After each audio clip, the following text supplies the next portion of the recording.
যে লোগোকে ভেবেছিলেন আভিজাত্যের প্রতীক তা আসলে মৃত্যুফাঁদ। কুসুম কি গাঙ্গুলি বাড়ির নিজের রক্ত, নাকি এক ভয়ঙ্কর ষড়যন্ত্রের ঘুঁটি? একদিকে জেলবন্দি মীনাক্ষীর বিস্ফোরক চিঠি, অন্যদিকে মৃত জেঠুর ফিরে আসা। তার মাঝেই কি লুকিয়ে আছে কোটি টাকার হীরের রহস্য? কিন্তু আসল ঝড় তো এখনও বাকি। বিয়ের মণ্ডপে রহস্যময় সন্ন্যাসীর সেই অভিশপ্ত মুদ্রা কি কেড়ে নেবে আয়ুষ্মান আর কুসুমের সিঁদুরদান? রক্তের সম্পর্ক যখন টাকার নেশায় বিষাক্ত, তখন কুসুমের আসল পরিচয় কি তাকে বাঁচাবে, নাকি ধ্বংস করে দেবে গোটা গাঙ্গুলি পরিবারকে? জানতে হলে চোখ রাখুন। গল্পের আসল খেলা তো এবার শুরু। অন্ধকারে দাঁড়িয়ে থাকা সেই রহস্যময় মানুষটির ছায়া যেন গোটা গাঙ্গুলি বাড়ির দেওয়ালে এক দীর্ঘ প্রশ্নচিহ্ন এঁকে দেয়। মীনাক্ষী দেবী সিঁড়ি দিয়ে নামতে গিয়ে থমকে দাঁড়ান। তার হাত কাঁপছে, কারণ এই ছায়াটা তার খুব চেনা। বহু বছর আগে যাকে মৃত বলে ঘোষণা করা হয়েছিল, আজ কি সেই অতীত আবার জ্যান্ত হয়ে ফিরে এলো? পুলিশ অফিসারটি যখন ডায়েরি খুলে পুরনো কেসের নথিগুলো উল্টাতে শুরু করে, তখন আয়ুষ্মান স্থানুর মতো দাঁড়িয়ে থাকে। তার মাথায় ঘুরছে কর্মচারীর বলা সেই কথাগুলো, যে কুসুম এই বাড়িরই রক্ত। তাহলে কি কুসুম তার নিজের বোন, নাকি অন্য কোনো সম্পর্কের সুতোয় তারা বাঁধা? কুসুম বারান্দার এক কোণে দাঁড়িয়ে গঙ্গার দিকে তাকিয়ে আছে। তার মনে পড়ছে ছোটবেলার সেই আবছা স্মৃতি, যেখানে একটা বড় অগ্নিকাণ্ড আর কান্নার আওয়াজ শুনতে পাওয়া যেত। আজ সেই আওয়াজ যেন আরও স্পষ্ট হয়ে কানে বাজছে। হঠাৎ পুলিশ অফিসার বলে ওঠে, মীনাক্ষী দেবী, আপনি জানতেন এই লোগোটা আসলে একটা উইল বা উইলনামা সিলমোহর, যা দিয়ে একটা বিশাল ট্রাস্টের সম্পত্তি নিয়ন্ত্রণ করা হয়। আর সেই ট্রাস্টের একমাত্র উত্তরাধিকারী হল কুসুমের বাবা, যাকে এই বাড়ি থেকেই একদিন তাড়িয়ে দেওয়া হয়েছিল। মীনাক্ষী চিৎকার করে ওঠে, না, ওসব বাজে কথা। কুসুমের বাবা কে ছিল আমরা কেউ জানি না। কিন্তু মীনাক্ষীর গলার স্বর কাঁপছে, যা আয়ুষ্মানের নজর এড়ায় না। আয়ুষ্মান এবার কুসুমের কাছে গিয়ে দাঁড়ায়। তার চোখের জল মুছে দিয়ে বলে, সত্যিটা বলো কুসুম, তুমি কি জানতে তুমি এই বাড়ির মেয়ে? কুসুম ফুপিয়ে কেঁদে উঠে বলে, বিশ্বাস করো, আমি শুধু জানতাম আমার বাবার এই বাড়ির সাথে একটা সম্পর্ক ছিল, কিন্তু তিনি আমাকে কথা দিয়েছিলেন আমি যেন কোনোদিন নিজের পরিচয় না দিই, কারণ এখানে এলে আমার প্রাণ সংশয় হতে পারে। ঠিক তখনই ড্রয়িং রুমের আলোটা দপ করে নিভে যায়, আর সেই রহস্যময় মানুষটি অন্ধকারের বুক চিরে সামনে আসে। তার হাতে একটা পুরনো টর্চ। আলোর ছটায় দেখা যায় লোকটির কপালে একটা কাটা দাগ। মীনাক্ষী দেবী প্রায় মূর্ছা যাওয়ার মতো অবস্থা হয়ে আর্তনাদ করে ওঠেন, অবিনাশ, তুমি বেঁচে আছো? লোকটা অট্টহাসি হেসে বলে, হ্যাঁ মীনাক্ষী, আমি মলিনী, মরতে দেওয়া হয়নি আমাকে। তোমাদের ক্ষমতার লোভে আমাকে পুড়িয়ে মারার চেষ্টা হয়েছিল, কিন্তু বিধাতা কুসুমকে বাঁচিয়ে দিয়েছিল। আজ কুসুম এখানে একা নয়, সে তার বাবার অধিকার বুঝে নিতে এসেছে।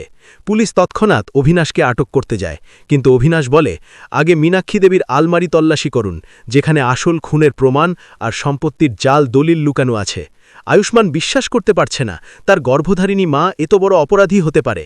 সে কুসুমের হাত শক্ত করে ধরে বলে, যদি মা দোষী হয় তবে আইন তার বিচার করবে, কিন্তু কুসুম, তুমি আমার কে সেটা আগে পরিষ্কার হওয়া দরকার। অভিনাশ এগিয়ে এসে আয়ুষ্মানের কাঁধে হাত রেখে বলে, কুসুম তোমার বোন নয় আয়ুষ্মান, ও হলো তোমার বড় জেঠুর মেয়ে, যাকে সরিয়ে দিলে এই বাড়ির সর্বে হওয়া যেত। আর মীনাক্ষী সেটাই করেছিল। কুসুমের দুচোখ দিয়ে তখন শ্রাবণের ধারা বইছে। সে শুধু বলে, আমার সম্পত্তি চাই না জেঠিমা, আপনি কেন আমার বাবাকে আমাদের থেকে কেড়ে নিলেন? বাড়ির পরিবেশ তখন অগ্নিগর্ভ। পুলিশ মীনাক্ষী দেবীকে জিজ্ঞাসাবাদের জন্য নিয়ে যাওয়ার প্রস্তুতি নিতে থাকে, আর মীনাক্ষী ঘৃণা ভরা চোখে কুসুমের দিকে তাকিয়ে বলে, তুই সব শেষ করে দিলি কুসুম। ঠিক তখনই গল্পের মোড় ঘোরে অন্যদিকে। মীনাক্ষী বলে, আমি একা নই অভিনাশ, তুইও এই ষড়যন্ত্রে সামিল ছিলিস। কুসুমকে তুই হাতিয়ার করে এখানে পাঠিয়েছিস, যাতে সম্পত্তিটা তুই হাতাতে পারিস। আয়ুষ্মান এবার দিশেহারা হয়ে পড়ে। সে কার কথা বিশ্বাস করবে, তার নিজের মা, নাকি এই ফিরে আসা জেঠু, নাকি চোখের সামনে কাঁদতে থাকা কুসুম, যে হয়তো কিছুই জানে না। রাত বাড়ে, কিন্তু গাঙ্গুলি বাড়িতে আজ ঘুম নেই। বারান্দায় দাঁড়িয়ে আয়ুষ্মান কুসুমকে বলে, আমি কথা দিচ্ছি, তোমার সব সম্মান আমি ফিরিয়ে দেব, কিন্তু আমাদের মাঝে যে দেওয়ালটা তৈরি হলো সেটা কি কখনো ভাঙবে? কুসুম কোনো উত্তর দেয় না। সে শুধু আকাশের দিকে তাকিয়ে থাকে, যেখানে সেই লোগোর মতো চাঁদটা মেঘের আড়ালে ঢেকে যাচ্ছে। সত্য সামনে এলেও শান্তি ফেরেনি, বরং একরাশ নতুন অশান্তি আর রহস্যের মেঘ ঘনিয়ে এসেছে। ওই রহস্যময় মানুষটি কি সত্যিই কুসুমের ভালো চায়, নাকি এর আড়ালে লুকিয়ে আছে অন্য কোনো বড় খেলা? তা জানতে হলে আমাদের চোখ রাখতে হবে আগামী দিনের পরতে পরতে লুকিয়ে থাকা চরম উত্তেজনার পর্বে, যেখানে কুসুমের লড়াই হবে তার নিজের অস্তিত্ব আর অধিকারের জন্য, আর আয়ুষ্মানকে নিতে হবে জীবনের সবথেকে কঠিন সিদ্ধান্ত, ভালোবাসা না পরিবারের সম্মান। কোন পথে হাঁটবে সে? আগামী পর্বে সব উত্তর মিলবে খুব শিগগিরই। গাঙ্গুলি বাড়ির ড্রয়িং রুমে তখন যেন শ্মশানের নিস্তব্ধতা। মীনাক্ষী দেবীকে যখন পুলিশ জিপে করে নিয়ে যাচ্ছে, আয়ুষ্মান পাথরের মতো দাঁড়িয়ে দেখছে তার নিজের জন্মদাত্রী মা এমন একটা অপরাধের সাথে যুক্ত ছিল যা ভাবলে তার শিরদাঁড়া দিয়ে হিমেল স্রোত বয়ে যাচ্ছে। কুসুম দূরে দাঁড়িয়ে কাঁদছে, কিন্তু আজ তার কান্নার শব্দ কেউ শুনতে পাচ্ছে না, কারণ বাড়ির প্রতিটি সদস্য এখন একে অপরের দিকে সন্দেহের চোখে তাকাচ্ছে। পুলিশ অফিসার যাওয়ার আগে আয়ুষ্মানকে বলে গেলেন, মীনাক্ষী দেবীর জবানবন্দি আর অবিনাশবাবুর দেওয়া তথ্যের ভিত্তিতে আমরা তদন্ত শুরু করেছি। তবে মনে রাখবেন, এই বাড়ির দেওয়ালে দেওয়ালে এখনও অনেক রক্তমাখা ইতিহাস চাপা পড়ে আছে। আয়ুষ্মান কোনো উত্তর দিল না, সে শুধু কুসুমের দিকে এক পলক তাকাল। কুসুমের চোখে এখন আর ভয় নেই, আছে এক গভীর শূন্যতা। অবিনাশবাবু মানে আয়ুষ্মানের জেঠু, যে এতকাল মৃত বলে পরিচিত ছিল, সে ধীরে ধীরে কুসুমের মাথায় হাত রাখল। কুসুম, তোকে আজ নিজের অধিকার বুঝে নিতে হবে।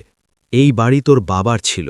তোর বাবা অভিনব গাঙ্গুলি ছিল এই বাড়ির বড় ছেলে, যাকে ষড়যন্ত্র করে পাগল সাজিয়ে বাগান বাড়িতে বন্দি করে রাখা হয়েছিল। কুসুম চমকে ওঠে, কি বলছেন জেঠু, বাবা পাগল ছিল? অবিনাশ হাসল, কুটিল হাসি।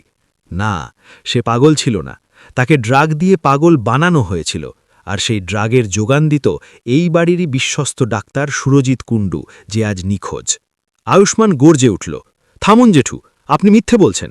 মা একাই কাজ করতে পারে না, আর আপনি যদি জানতেন তবে এত বছর কোথায় ছিলেন? কেন কুসুমকে অনাথাস্থানে বড় হতে হল? অবিনাশবাবু গম্ভীর গলায় বললেন, কারণ আমি নিজে প্রাণ ভয়ে পালিয়েছিলাম।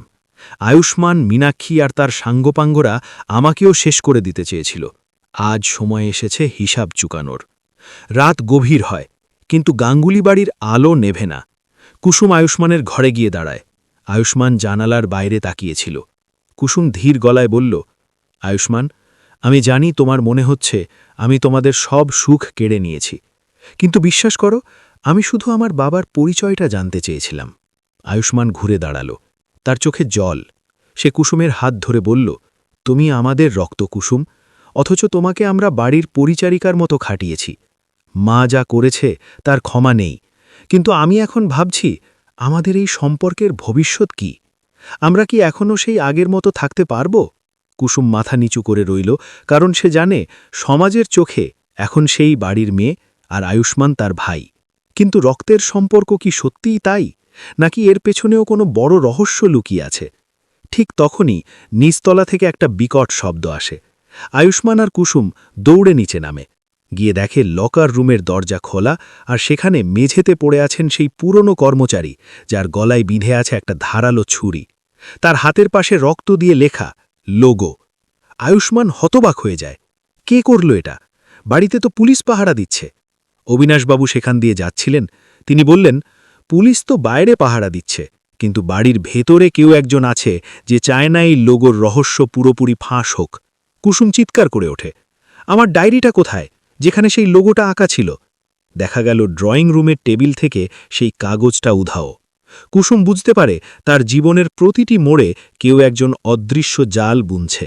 পুলিশ আবার বাড়িতে ঢোকে। ইন্সপেক্টর বলেন, মীনাক্ষী দেবী লকআপে আত্মহত্যার চেষ্টা করেছেন। তিনি বারবার একটা কথাই বলছেন যে লোগোটা আসলে একটা ম্যাপের চাবিকাঠি, যাই বাড়ির নিচে লুকোনো কোনো গুপ্ত কুঠুরির হদিশ দেয়। আয়ুষ্মান এবার বুঝতে পারে এই লড়াইটা শুধু আবেগের নয়, এটা সম্পত্তি আর ক্ষমতার এক আদিম নেশা। সে কুসুমকে বলল, আমাদের এই বাড়ির নীল নকশাটা খুঁজে বের করতে হবে। কুসুম বলল, আমি জানি ওটা কোথায়। বাবা একবার আমাকে একটা পুরনো সিন্দুকের কথা বলেছিল, যা ঠাকুরদার ঘরে লুকোনো আছে।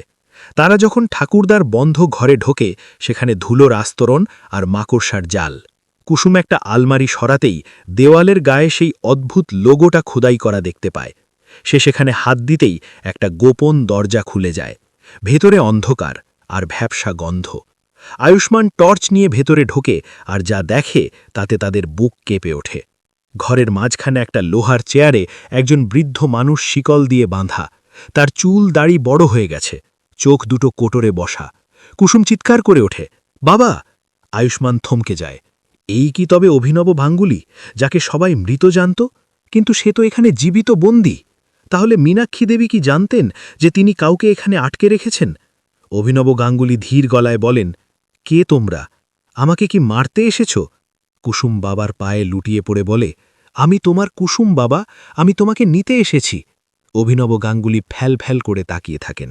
তার স্মৃতিশক্তি প্রায় লোপ পেয়েছে, কিন্তু কুসুমের গলার স্বর শুনে তার চোখে জল আসে। ঠিক সেই মুহূর্তে ঘরের আলো জ্বলে ওঠে, আর দরজায় এসে দাঁড়ায় সেই রহস্যময় মানুষটি, যার হাতে একটা বন্দুক।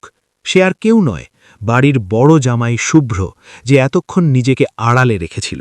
শুভ্র হাসতে হাসতে বলে, বাহ, তোমরা তো খুব সহজেই আসল খনিটা খুঁজে বের করলে। মীনাক্ষী তো বোকা ছিল, সে শুধু টাকা চেয়েছিল, কিন্তু আমি চাই এই বাড়ির নিচে থাকা ওই লোগো চিহ্নিত সেই বহুমূল্য হিরে, যা ব্রিটিশ আমল থেকে এখানে লুকানো। আয়ুষ্মান রুখে দাঁড়ায়। মেজদা, আপনিও? শুভ্র বলল, হ্যাঁ আয়ুষ্মান, টাকা আর ক্ষমতার সামনে সম্পর্ক খুব তুচ্ছ। আজ তোমরা সবাই এখানে শেষ হয়ে যাবে, আর এই বৃদ্ধকেও আমি মুক্তি দেব। কুসুম উঠে দাঁড়ায়, তার চোখে এখন আগুনের তেজ। সে বলল, আপনি আমাদের মারতে পারেন, কিন্তু সত্যকে চাপা দিতে পারবেন না। শুভ্র যখন ঘোড়া টিপতে যাবে, ঠিক তখনই পেছন থেকে এক রাউন্ড গুলি চলে, আর শুভ্রর হাতে লাগে। বন্দুকটা ছিটকে পড়ে যায়। দেখা যায় পুলিশ, আর তাদের সাথে সেই অবিনাশবাবু।